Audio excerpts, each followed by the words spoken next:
4 queens.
Mesdames et messieurs, bonjour et bienvenue pour cette nouvelle édition de Midi au Caire pour ce dimanche, le 14 mars 2021. On commence tout de suite avec ce compte rendu à l'occasion de la journée du martyr. Le président Abdel Fattah el-Sisi a accompli la prière du vendredi à la mosquée du Maréchal à Al-Tagama al-Khamis au Caire. Les commandants des forces armées et les hauts responsables de l'État y ont également accompli la prière. Cette semaine, le sermon a porté sur la valeur du martyr. Il a été prononcé par Cheikh Khaled Gendi, l'un des oulémas de l'institution Al-Azhar. Et pour plus de détails, voici un compte rendu signé Marwa Arafa et Aïcha. Le président Abdel Fattah el-Sisi, les dirigeants des forces armées ont accompli la prière du vendredi à la mosquée Maréchal Tantawi, et cela à l'occasion de la journée du martyr et des vétérans. Ont accompli la prière avec le chef de l'État, le ministre de la Défense et de la Production militaire et commandant général des forces armées, le général Mohamed Zaki, le chef d'état-major général des forces armées, le général Mohamed Farid, le ministre des Waqf, Mohamed Mokhtar Gouma, le ministre de l'Intérieur, le général Mahmoud Taoufi, le mufti d'Égypte, Shawir Allem, le gouverneur du Caire, les responsables des forces armées, des officiers et des sous-officiers de l'armée. Le sermon du vendredi avait pour thème le droit de la patrie et le sacrifice en son nom, thème choisi par le ministère des Waqf. À noter qu'en raison des circonstances du coronavirus, le sermon ne doit pas normalement dépasser les 10 minutes. Cheikh Khaled Gendi, l'un des oulémas d'Al-Azhar, a prononcé le sermon du vendredi. Dans le sermon, il a souligné le mérite du martyr en faveur de l'amour de Dieu et qu'Allah le Tout-Puissant a placé les martyrs au plus haut rang. Il a ajouté que les martyrs sont parmi les êtres humains les plus nobles après les prophètes et les messagers et qu'ils méritent d'être un symbole d'honneur pour la nation éternellement dans sa mémoire et dans le cœur de ses enfants parce qu'ils ont donné leur précieux sang en faveur de leur patrie. Il a précisé que l'islam élevait le statut de ceux qui se sont sacrifiés pour l'amour de Dieu et de la patrie, pour dissuader tout agresseur de la patrie.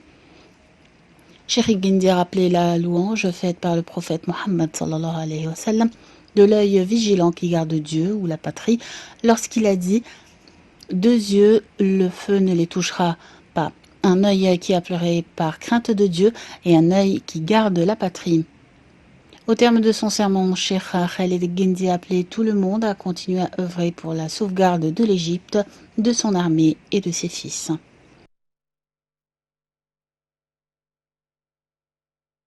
Et le président Abdel Fattah el-Sisi s'est entretenu samedi au téléphone avec le nouveau président du Conseil présidentiel libyen, Mohamed Al-Manfi, et le premier ministre désigné, Abdelhamid Dbeibah.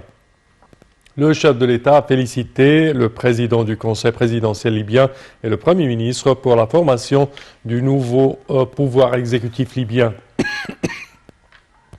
Il a souligné l'impératif d'accélérer le règlement politique et de jeter les ponts de dialogue interlibyen pour freiner les tentatives d'ingérence étrangère.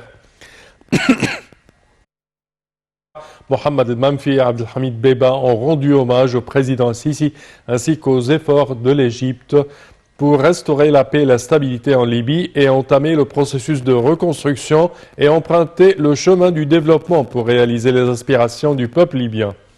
Ils ont à cet effet rappelé les relations historiques entre les deux pays et les deux peuples frères.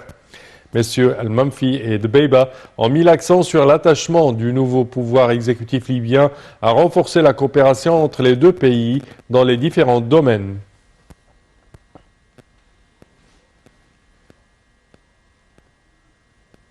Et le Premier ministre, Dr Moustapha Madbouli, accompagné du ministre du Tourisme et des Antiquités, Dr Khaled Al-Anani, a effectué une tournée d'inspection dans la région du Caire historique pour suivre l'avancement des projets de réhabilitation et de modernisation de cette partie du Caire. Le Premier ministre a rappelé que ces projets étaient lancés sur instruction du président Abdel Fattah el-Sisi afin de préserver des joyaux de la civilisation égyptienne et le patrimoine architectural et culturel en restaurant tous les monuments et les bâtiments historiques. Dr Madbouli a affirmé l'engagement de l'État à sauvegarder la région du Caire historique qui constitue un trésor civilisationnel de l'Égypte. Il a rassuré les habitants de cette région, rejetant les informations erronées selon lesquelles l'État allait détruire des bâtiments dans cette région et va contraindre ses habitants à se déplacer.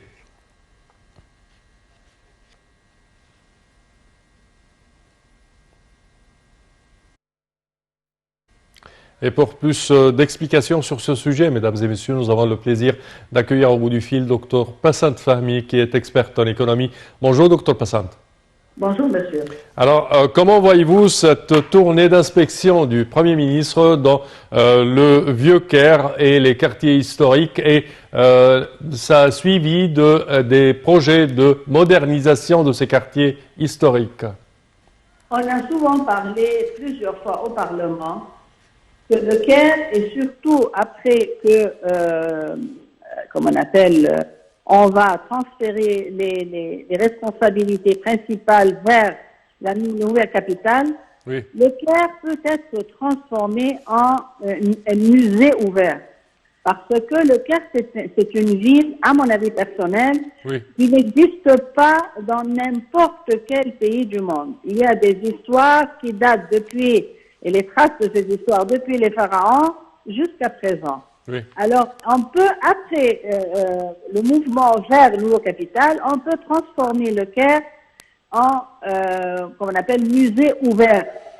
Et parce qu'elle a plusieurs histoires qui sont placées sur sa terre et aussi le climat, on peut la développer de telle façon que le monde entier va vraiment la regarder avec une nouvelle façon d'admiration.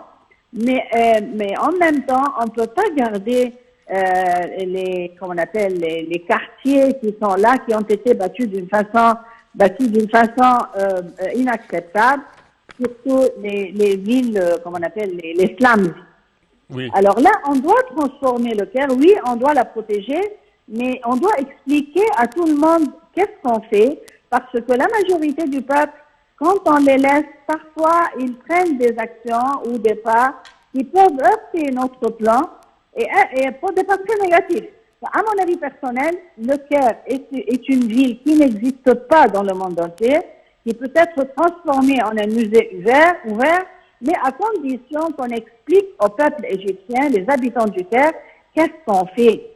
Parce que la majorité maintenant, ils ont des soucis, ils croient qu'on va prendre leur maison, les chasser, etc. Alors nous avons besoin d'une explication claire pour tous les habitants du Caire ou tous les habitants de l'Égypte. Qu'est-ce qu'on va faire du Caire?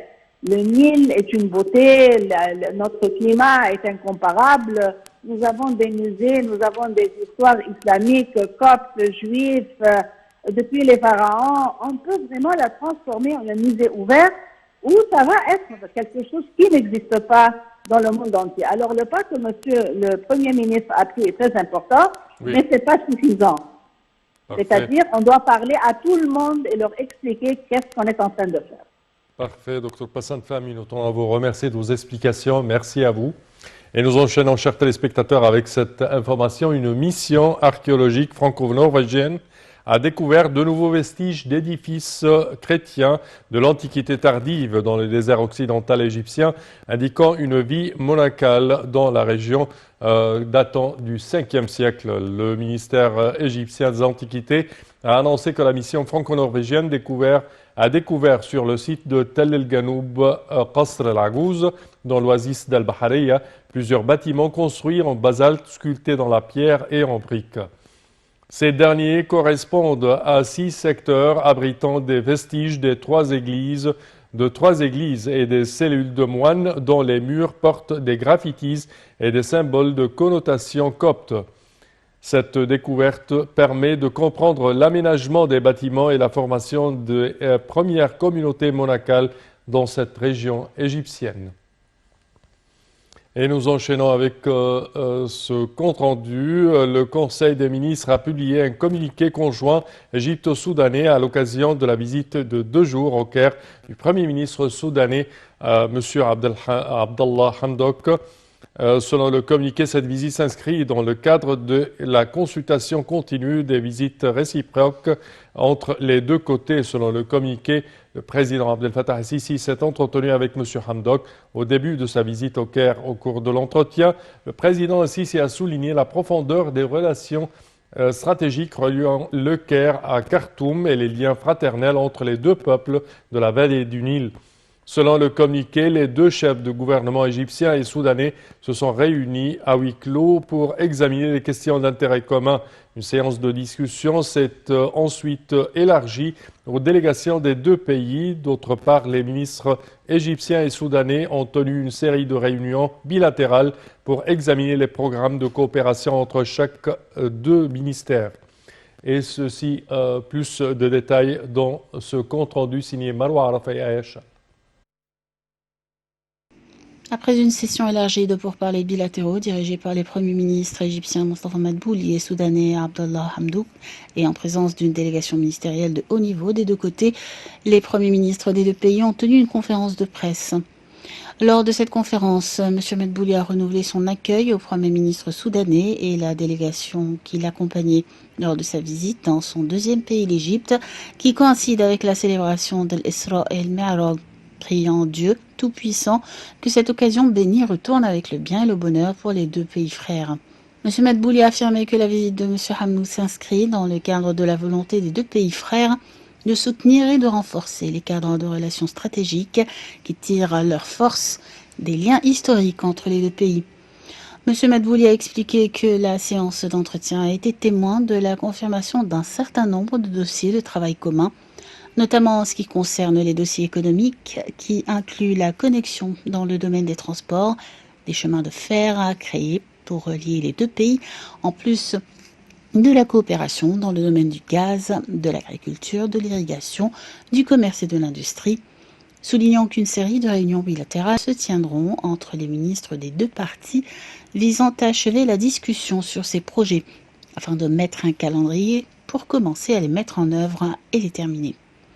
Concernant la question du barrage de la Renaissance, le Premier ministre a indiqué que ce dossier bénéficie de l'intérêt des dirigeants et du peuple égyptien et soudanais, soulignant l'accent continu mis sur les constantes de ce dossier, qui repose sur la préservation des droits historiques et l'intérêt des deux pays, d'une manière qui ne nuit pas aux intérêts des frères en Éthiopie.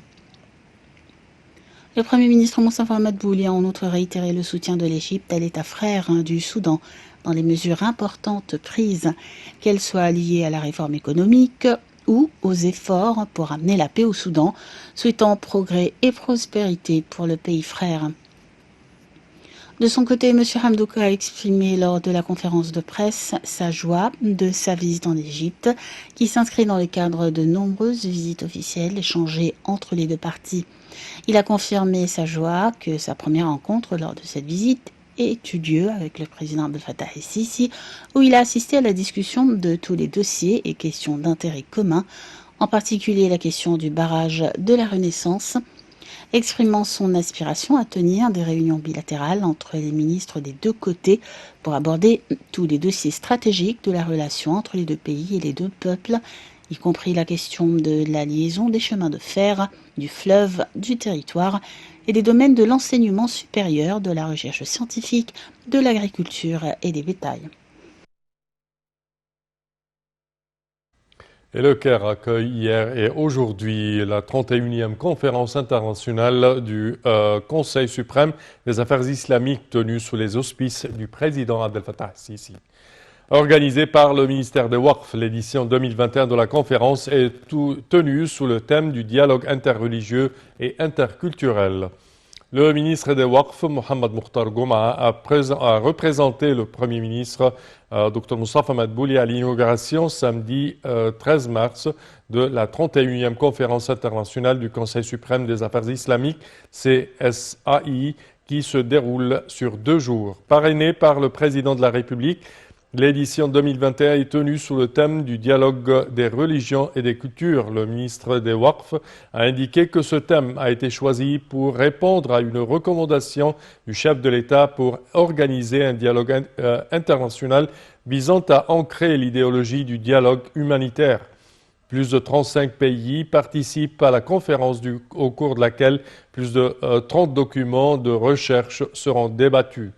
Le ministre des Waqf, Dr Mohamed Mukhtar Gouma, a déclaré que la conférence vise cette année à consolider le dialogue interculturel et interreligieux. Et ceci conclut notre édition d'aujourd'hui, chers téléspectateurs. Je vous remercie de votre attention et je vous donne rendez-vous demain à la même heure pour une nouvelle édition de Midi au Caire. Et tout de suite, on va passer pour vous transmettre une des sessions en direct, une des sessions de cette 31e conférence internationale du Conseil suprême des affaires islamiques.